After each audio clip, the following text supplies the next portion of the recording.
Jemaat, silakan duduk kembali. Marilah kita memasuki saat pelayanan firman dan dengan rendah hati memohon Roh Kudus menyanggupkan kita untuk mendengar, memahami, dan menaati firman itu dalam hidup kita setiap hari. Mari kita berdoa. Bapa yang di sorga, Engkau Allah yang tidak henti-hentinya bersabda, karena Engkau ingin kami mendengar suara-Mu, sebab suara-Mu adalah suara kehidupan. Kami datang kepadamu saat ini sebelum firman Tuhan dibaca, disuarakan, diberitakan. Tolonglah kami dengan pertolongan Roh-Mu yang kudus, Roh yang mendiami hati kami, supaya kami sanggup untuk mengerti, sanggup untuk menghayati, sanggup untuk menaati. Terima kasih Bapa Surgawi, di dalam Tuhan Yesus Kristus, yang adalah firman Allah yang sejati. Kami berdoa. Amin.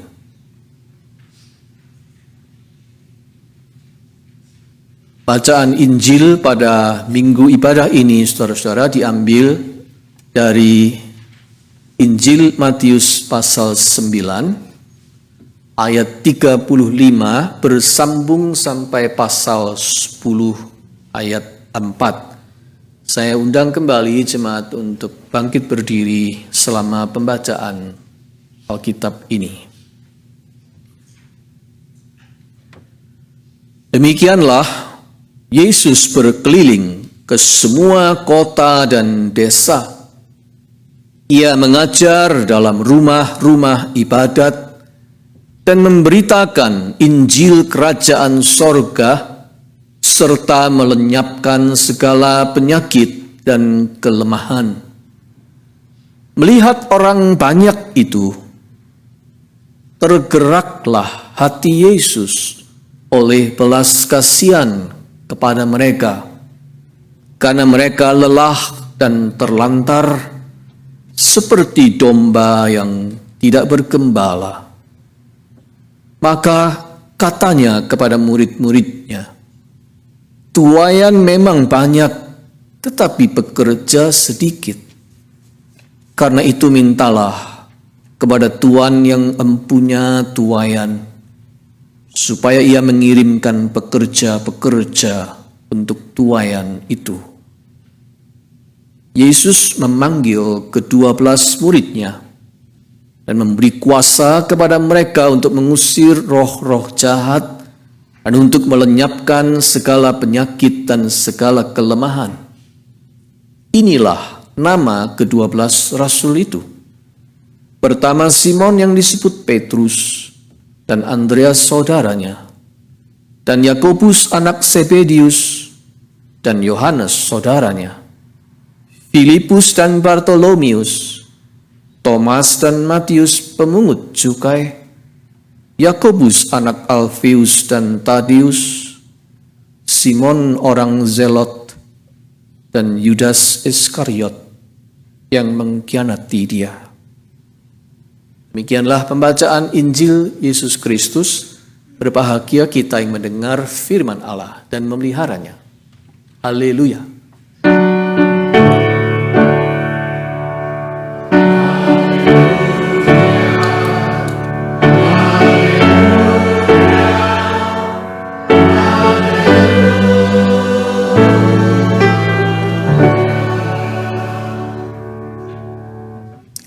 Jemaat, silahkan duduk kembali.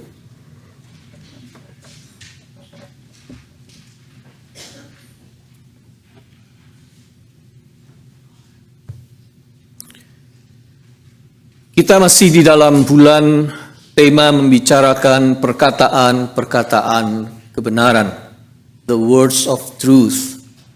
Dan hari ini kita memperhatikan cirinya yang ketiga, terasa hangat dan mengundang.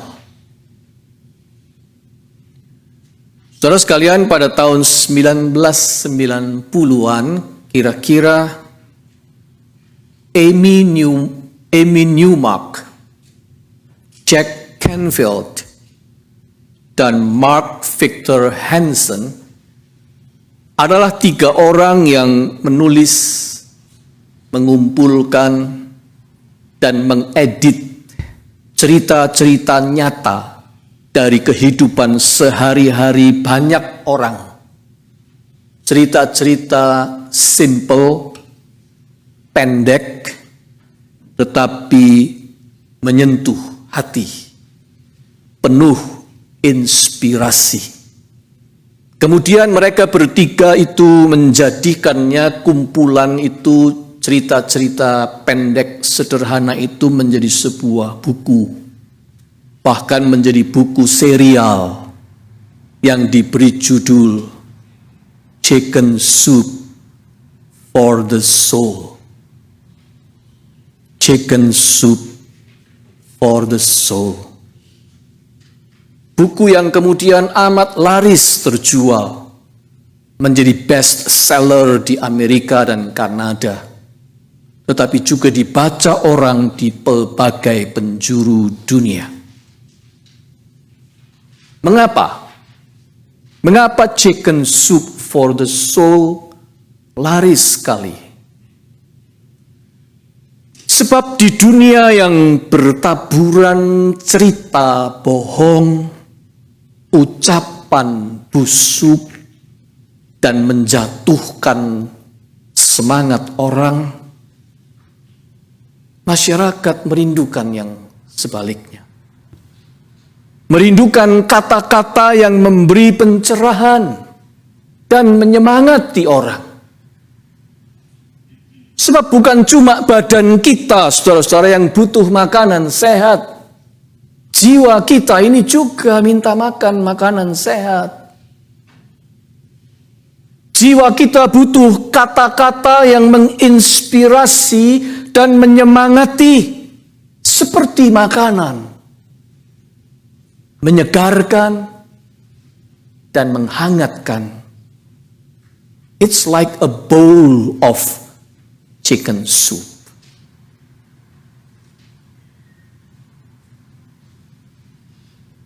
By the way, kita tahu sup ayam itu dalam banyak kebudayaan berfungsi juga sebagai obat, bukan? Anak-anak yang sakit, orang yang kurang enak badan, tubuhnya agak menggigil, ibu-ibu yang baru melahirkan anak, bapak-bapak yang pulang kerja kecapean, biasanya diberi sup ayam yang hangat. Ucapan dan perkataan kita juga bisa, saudara-saudara, menjadi obat. Seperti sup ayam. Punya healing power. Dan Yesus memperagakan itu. Dia berkeliling mengajar dari satu tempat ke tempat lain. Namun dia bukan hanya mengucapkan kata-kata, mengajar, tetapi perkataan-perkataannya itu memberi dampak yang menyembuhkan. Ayat 35 berkata, serta melenyapkan segala penyakit dan kelemahan. Sementara berkata-kata mengajar, Yesus menyembuhkan. Artinya ucapannya membawa pemulihan bagi yang mendengar. Ucapannya membawa kesembuhan bagi si sakit. Kekuatan bagi yang lemah. Kelepasan bagi yang tertekan. Kelegaan bagi yang tertindih. Bagaimana bisa begitu? Bagaimana bisa kata-kata Yesus itu kata-kata yang menyembuhkan?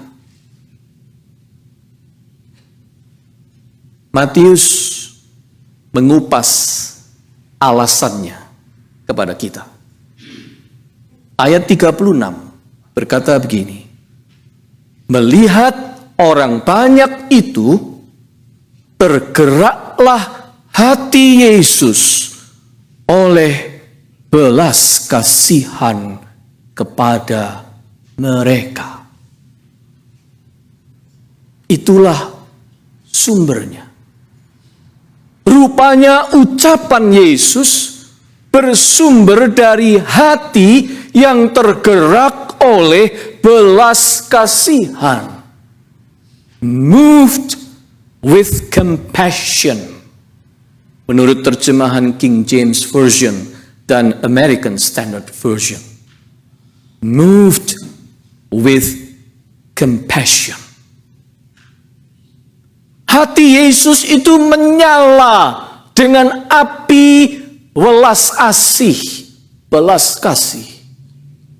Oleh sebab itu, ucapan Yesus terasa hangat dan menyentuh hati. Perkataannya bukan cuma mengajar, teaching, tetapi juga menyentuh, touching.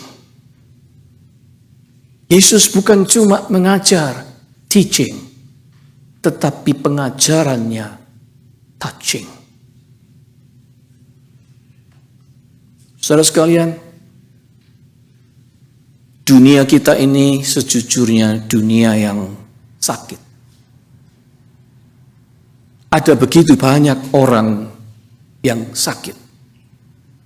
Bahkan setiap orang, kita semua dalam kadar yang berbeda-beda punya sakitnya sendiri.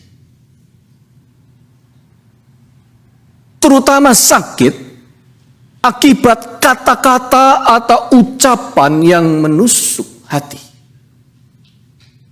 Ucapan-ucapan yang menggoreskan luka, mematahkan semangat, menghancurkan harapan, yang meninggalkan bekas rasa takut, kesedihan, atau kebencian.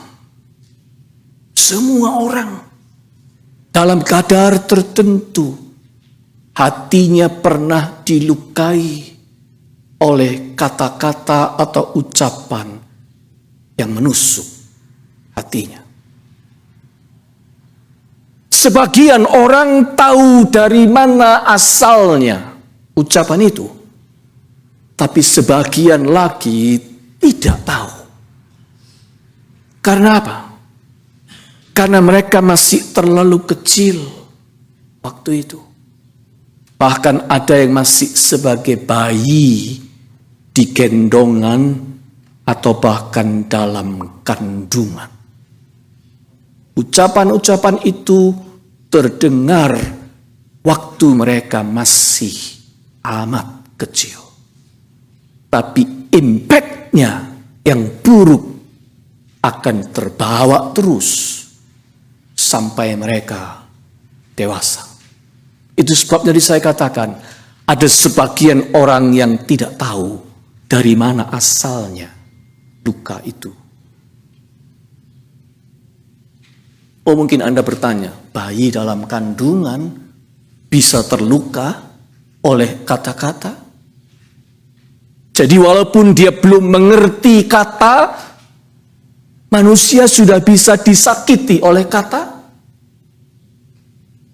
Jawabannya adalah ya.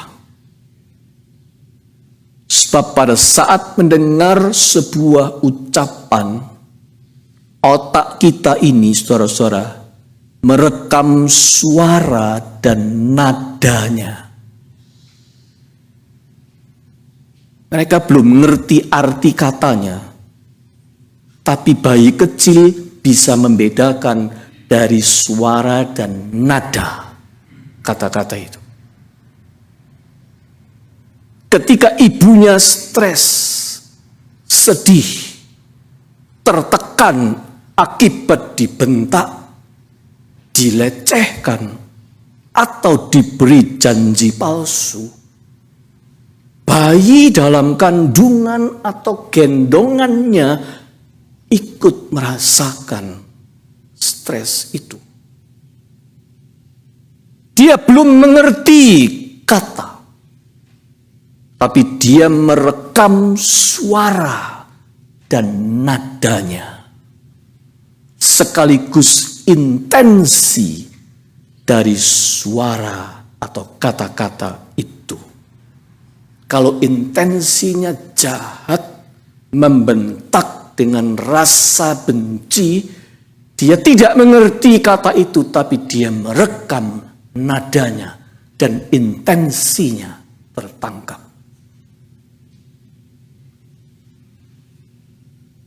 Padahal daya serap otak manusia itu justru paling kuat di saat dia masih bayi. Semua itu diserap dengan kuatnya. Memori itu lekat, dia simpan untuk seterusnya. Hatinya pun terluka. Jadi ini ironi.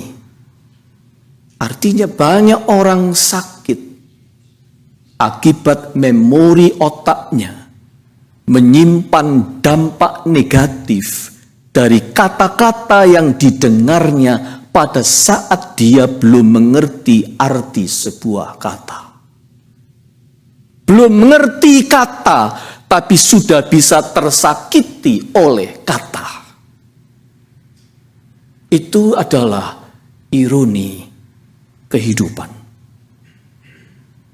Oleh karena itu, saudara-saudara, nasihat firman Tuhan kepada bapak-bapak di dunia, apa bunyinya? Jangan sakiti hati anak. Kolose 3 ayat 21. Atau kalau bisa diterjemahkan dengan bebas, bunyinya begini. Jangan memahitkan hati anak-anakmu dengan ucapanmu, baik kepadanya langsung maupun kepada ibunya. Jangan sakiti hati anakmu. Firman Tuhan benar. Sebab sakit hati karena ucapan itu bisa terjadi bahkan jauh sebelum seorang anak bisa bicara dan mengerti kata. Saudara sekalian, sejujurnya hubungan yang sangat rentan, berisiko menimbulkan sakit hati, salah satu yang terbesar adalah hubungan ayah dan anak. Begitu hubungan yang satu ini retak, bahkan rusak, potensinya untuk melahirkan orang-orang sakit sangat besar. Anak-anak menjadi tawar hati, simpan kepahitan. Anak-anak kehilangan figur ayah. Orang kehilangan contoh manhood. Para pria tidak punya model bagaimana memperlakukan wanita dengan baik. Banyak psikolog sepakat, salah satu sumber makin kacaunya dunia ini adalah hilangnya fatherhood di bumi ini. Hilangnya fatherhood itu salah satu sumber kekacauan di dunia. Karena ada begitu banyak orang tumbuh dengan sakit hati atau tawar hati atau kepahitan yang membuatnya jadi orang yang sakit.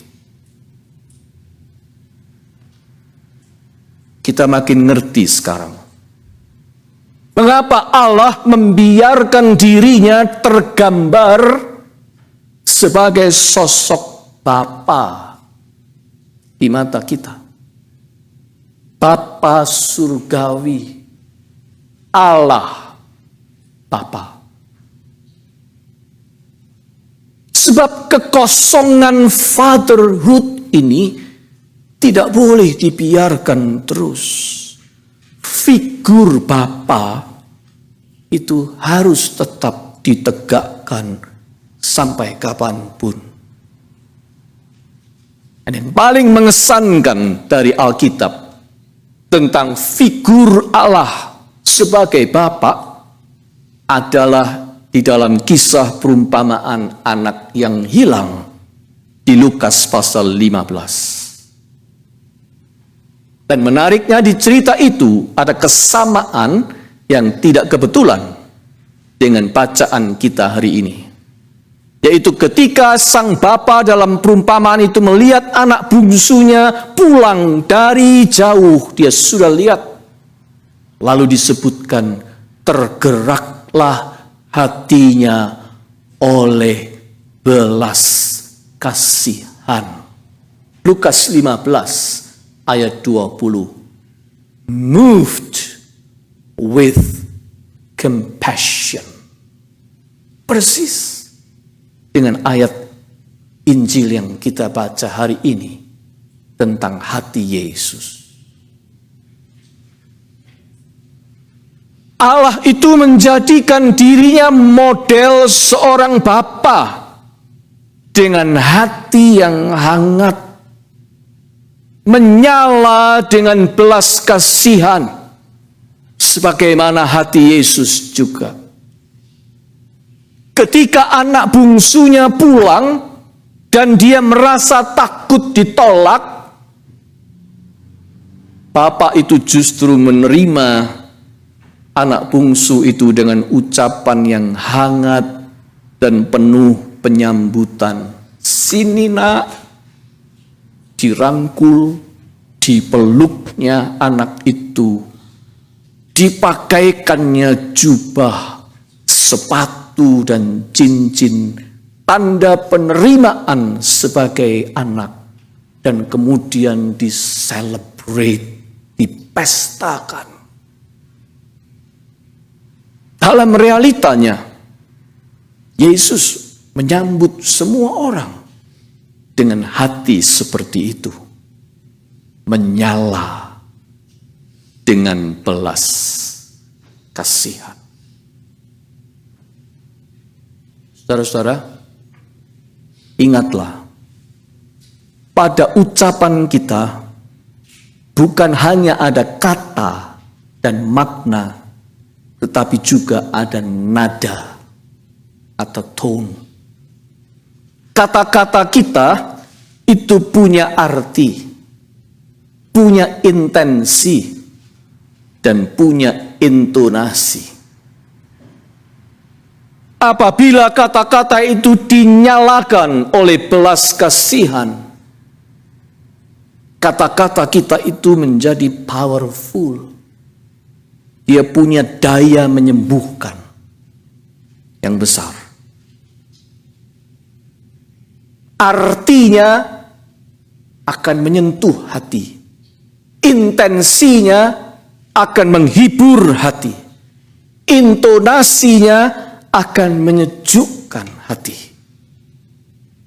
Tidak harus panjang kalimat, tetapi orang yang mendengar kata-kata itu akan tersentuh. Dunia yang sakit ini memerlukan kata-kata yang punya daya sembuh, yang lahir dari hati yang berbelas kasih. Tidak harus panjang, bahkan seringkali singkat-singkat saja. Misalnya, is there anything that I can help you? Atau thank you. Atau you really did a great job. Atau I'm so sorry. Atau no need to sorry. No need to say sorry. You're totally fine. Atau saya minta maaf ya. Atau silakan Anda duluan. Belanjaan saya lebih banyak. Go ahead. You first. Atau kita tidak akan berhasil jika tanpa kamu. Thank you. Atau yes, you can. Atau you make my day. I really appreciate what you did. Please don't give up. You are not alone. Atau don't worry. Together we will get through this. Dan jangan ketinggalan. I love you, my dear. He's a dear wife, dear husband, dear son, dear daughter, dear friend. Ucapan-ucapan singkat dan padat seperti itu, apabila dikatakan keluar dari compassionate heart, impact-nya pasti terasa, saudara-saudara. Sejuk, segar, melegakan, meneduhkan, membangkitkan semangat, membangkitkan rasa percaya diri kembali, membangkitkan rasa dicintai, memberi harga diri, menghiburkan, menguatkan, dan meluruskan fokus, bahkan dalam kadar tertentu yang bisa tidak terduga, menyembuhkan. Kata-kata yang keluar dari hati yang berbelas kasihan, punya compassionate heart, itu mujarab, saudara-saudara. Punya daya sembuh di tengah-tengah dunia yang sakit ini. Yesus benar. Apabila diucapkan dari hati yang hangat oleh belas kasih, kata-kata sederhana bisa amat mujarab. Bahkan bukan cuma itu. Kata-kata seperti itu mengundang, mengajak, memanggil orang untuk berbuat seperti itu juga. Itu sebabnya ada 12 orang terpanggil menjadi murid Yesus. Matius 10 ayat 1 sampai 4. Sebab mereka itu selalu mendengar ucapan-ucapan gurunya yang terasa hangat dan mengundang, memanggil orang untuk do the same. Saudara sekalian, kita ini hidup di dunia yang sakit. Kita semua sebenarnya orang-orang sakit juga. Dengan satu dan lain cara kita terluka juga. Tetapi serentak kita bisa menjadi penyembuh satu sama lain. Meminjam istilah Pastor Henry Nouwen, wounded healer. Kita ini bisa menjadi wounded healer. Yang terluka, wounded, tetapi juga yang bisa menyembuhkan, healer. Dengan apa kita orang-orang terluka ini saling menyembuhkan satu sama lain? Jawabannya dengan ucapan-ucapan yang lahir dari hati yang berbelas kasih. Dalam serial buku Chicken Soup for the Soul yang baru, seorang bernama Cheryl Green bercerita betapa dia pernah berada di titik terendah dalam hidupnya. Hampir bunuh diri. Di saat itu ibu mertuanya merangkul dia dan cuma mengucapkan kata sederhana, "Go, help someone else. Go, help someone else." Orang yang terluka ini, yang terkapar jatuh hampir putus asa ini, mendengar kalimat sederhana, "Pergi, bantulah seseorang di luar sana." Tapi karena ibunya itu merangkul dia dengan hangat dan mengucapkan kata-kata singkat itu dari hatinya yang penuh belas kasih, dia ikut, dia nurut, dia pergi ke suatu tempat di mana di situ dibutuhkan volunteers, dan dia melakukan pekerjaan volunteers itu dengan sepenuh hati. Dan ternyata dari hari demi hari, ketika dia melakukan pekerjaan membantu orang lain, dia mendapat kekuatan untuk bangkit kembali. Perlahan-lahan sambil menolong orang lain, dia menolong dirinya sendiri. Dan ketika itu dia menemukan orang-orang baru, berjumpa kenalan-kenalan baru, bercakap-cakap dengan orang-orang yang baik yang dia tak pernah temui. Dan dia mendapat bahkan akhirnya kesempatan bekerja lagi, bukan sebagai volunteer, tetapi yang berbayar. Dan akhirnya dia menemukan karirnya, dan akhirnya dia menemukan passionnya, dan akhirnya dia mampu bangkit dari kehidupannya, dan kemudian menjadi sembuh. Sambil dia menolong orang lain, dia sendiri disembuhkan. Tetapi nasihat singkat yang membuat dia berubah, sehingga buku itu diberi judul The Advice That Changed My Life. Nasihat sederhana yang mengubah hidupnya. Nasihat itu bunyinya cuma simple. Go, help someone else. Dan ketika itu diikuti, dia menemukan jalan menuju kesembuhannya sendiri. Anda lihat, kata-kata yang diucapkan dari hati yang compassionate, kata-kata itu mujarab, membuat orang bangkit dan berjalan menuju kesembuhannya. Anda dan saya tidak sempurna. Kita semua orang sakit. Kita semua punya kelemahan kita. Kita semua ini wounded person. Tetapi kita ini bisa menjadi healer satu sama lain. Kalau kita ini belajar untuk berucap, berkata-kata seperti Yesus. Berkata-kata dari hati yang berbelas kasih, yang menyala dengan cinta. Kata-kata kita bisa sederhana saja, tetapi powerful.